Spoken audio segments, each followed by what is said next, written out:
Hello students. तो जो आज की ये वीडियो है ये हमारी 12th क्लास के हिस्ट्री के मॉडर्न हिस्ट्री के 13 चैप्टर से राष्ट्रीय आंदोलन और गांधी, ठीक है, उसके ऊपर है पूरी तरह से। और यहाँ पर आपको एक बेसिक इंट्रोडक्शन से लेकर गांधी को समझने तक के जो सोर्सेज अवेलेबल हैं वहाँ तक आपको बताया जाएगा। और ये टॉपिक जो है, ये जो यूनिट है, ये हमारे लिए इम्पॉर्टेंट रहते हैं। क्यों? क्योंकि जो बोर्ड एग्जामिनेशन होते हैं 12th क्लास के, वहाँ पर 8 नंबर का एक क्वेश्चन गांधी से रिलेट करके 100% दिया जाता है और हर साल दिया जाता है। तो इसको शुरू से एंड तक ज़रूर देखिएगा। सबसे पहले चीज़, अगर महात्मा गांधी की बात करें तो महात्मा गांधी का जन्म 2 अक्टूबर 1869 में गुजरात पोरबंदर में हुआ और इनकी मृत्यु 30 जनवरी 1948 को हुई। महात्मा गांधी जो है बेसिकली, इनको हम आज़ादी का क्रेडिट देते हैं और कई बार ये थोड़ा सा कंट्रोवर्शियल टॉपिक बन जाता है। हमारे लिए हमारी आज़ादी के लिए पूरी तरह से महात्मा गांधी जिम्मेदार नहीं है, और भी कई सारे लोग थे जिन्होंने फ्रीडम स्ट्रगल को और ज़्यादा मजबूत बनाया। लेकिन महात्मा गांधी उन व्यक्तियों में से थे जो लास्ट तक रहे और जिन्होंने क्रेडिट को क्लेम करा। अब यहाँ पर हम देखें अगर, तो महात्मा गांधी राष्ट्रीय स्तर के 3 आंदोलन हैं। पहला है असहयोग नो कोऑपरेशन मूवमेंट, दूसरा है सविनय अवज्ञा सिविल डिसोबीडेंस मूवमेंट, और तीसरा है भारत छोड़ो आंदोलन क्विट इंडिया मूवमेंट। ये बेसिकली अलग अलग टाइम पीरियड में अलग अलग रीजन से ये आंदोलन हुए।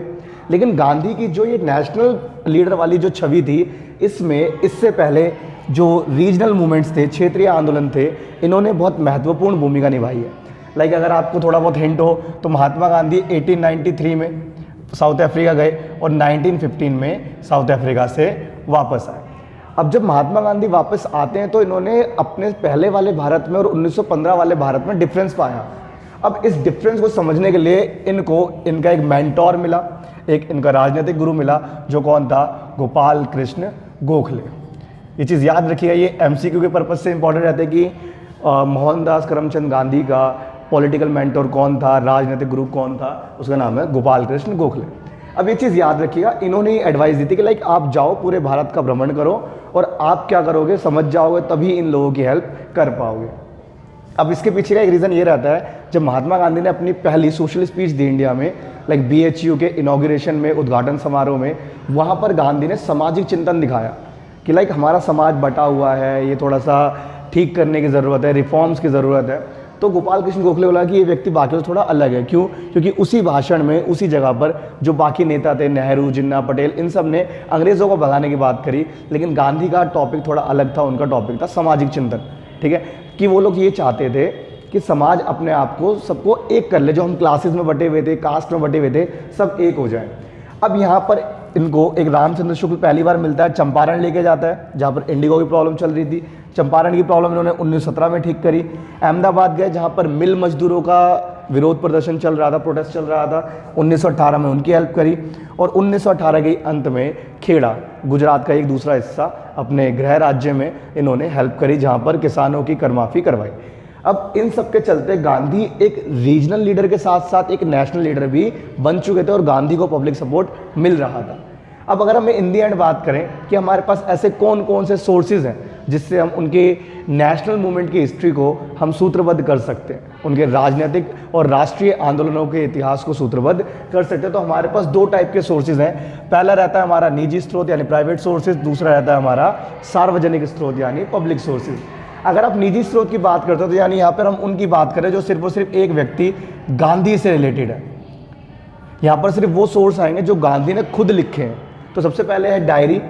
जो डायरी राइटिंग होती है बेसिकली ये डेली बेसिस पे की जाती है, अपने एक दिन के मेजर इंसिडेंट्स को इसमें दिखाया जाता है। उसके अलावा पत्र, ये क्या करता है? आपकी कम्युनिकेशन स्किल दिखाता है, संवाद का तरीका बताता है। और यहाँ पर एक एग्जाम्पल दिया जाता है कि लाइक नेहरू और गांधी के बीच में जो लेटर्स से संवाद हुआ उसके बारे में, जिसका एक नाम रहता है a bunch of old letters. ये चीज़ याद रखिएगा, जो a bunch of old letters है, ये बेसिकली महात्मा गांधी और पंडित जवाहरलाल नेहरू के बीच की कन्वर्सेशंस है।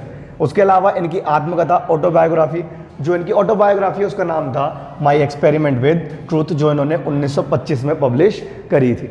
उसके अलावा अगर इनके आप पब्लिक सोर्सेज की बात करते हो, लाइक पब्लिक के पास कैसे कैसे जानकारी पहुंची, तो इन पब्लिक सोर्सेज का मतलब क्या है? कोई भी एक ऐसा सोर्स जो गांधी के अलावा किसी दूसरे व्यक्ति ने लिखा हो। तो यहाँ पे पहले आते हैं गवर्नमेंट रिकॉर्ड्स, क्योंकि महात्मा गांधी काफ़ी सारी एक्टिविटीज़ क्या है ब्रिटिश गवर्नमेंट के साथ कॉन्फ्लिक्ट क्रिएट करती थी, तो गवर्नमेंट रिकॉर्ड्स में उनकी जानकारी रहती है।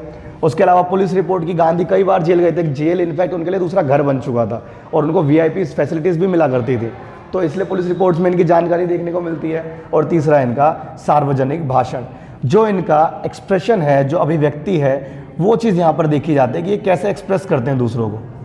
अब यहाँ पर जो इनकी अभिव्यक्ति है, इसमें एक सबसे इंपॉर्टेंट चीज़ देखी गई है सामाजिक चिंतन। कभी भी इन्होंने अपने भाषण में अपनी तारीफ नहीं करी या दूसरे को बुरा नहीं कहा, इन्होंने हमेशा सामाजिक चिंतन करा है कि हमारा समाज किन किन समस्याओं से सामना कर रहा है। तो जो ये स्रोत है, इनकी वजह से हम गांधी के एक पॉलिटिकल करियर को समझ सकते हैं और गांधी की एक पर्सनल लाइफ को समझ सकते हैं, और यही वो दो सोर्स हैं जिसके ऊपर आपका एक क्वेश्चन भी रहेगा।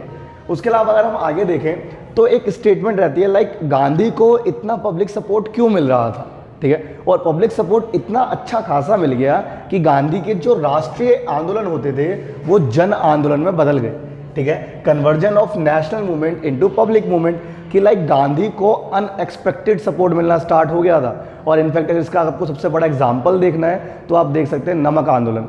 जब नमक आंदोलन हुआ था, गांधी ने लेटर वगैरह लिख कर पूरी जानकारी दी ब्रिटिश गवर्नमेंट को।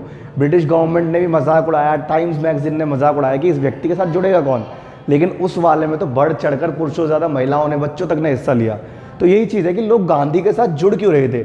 अगर कोई और व्यक्ति आंदोलन करता था उसके पास भीड़ तो जाती थी, पर गांधी के आंदोलन की तुलना में भीड़ कम जाती थी।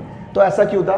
देखिए, सबसे पहली चीज़, जो गांधी का जीवन शैली और आचरण की हम बात करते हैं, लाइफस्टाइल की बात करते हैं, बहुत ज़्यादा बेसिक था, ऑर्डिनरी था, सिंपल था। गांधी कोई शो ऑफ नहीं करते थे, महंगी वस्तुएं, बाहर से लाई हुई चीज़ें, ऐसा कुछ भी इस्तेमाल नहीं करते थे, ठीक है। ये बिल्कुल साधारण व्यक्ति की तरह थे। सामान्य लोगों को भी लगता था यार ये तो हमारी तरह ही तो है दिखने में, ये कौन सा यूनिक है। और उनके साथ साथ इनकी जो बोलने का तरीका था, भाषा शैली थी, वो पूरी की पूरी क्या थी? हिंदी थी। ये हिंदी भाषा का प्रयोग करते थे। अब अगर आप टाइम पीरियड उठा के देखते हैं और उस समय साक्षरता दर देखते हैं, लिटरेसी रेट देखते हैं, तो उस ज़माने में कोई ज़्यादा खास पढ़े लिखे लोग नहीं थे। वहाँ पर भी ऐसा लगता था कि लाइक कम ही लिखे पढ़े लिखे लोग हैं, कम को इंग्लिश आती है, आप इंग्लिश बोल के दिखाना क्या चाहते हो। लेकिन गांधी ऐसे नहीं थे।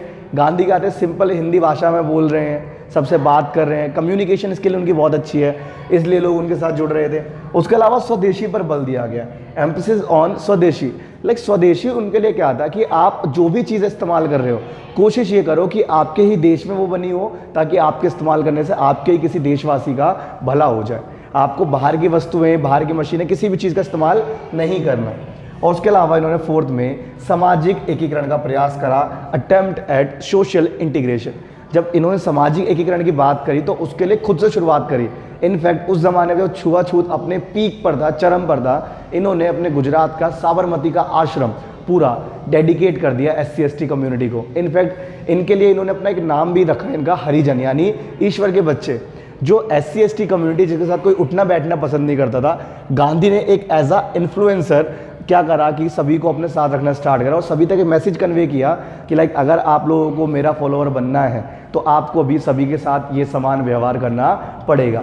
जातिगत भेदभाव, वर्णात्मक भेदभाव, गांधी इन सब के खिलाफ माने गए थे। तो उम्मीद करते हैं आपको इतना समझ आएगा। मिलते हैं नेक्स्ट वीडियो में।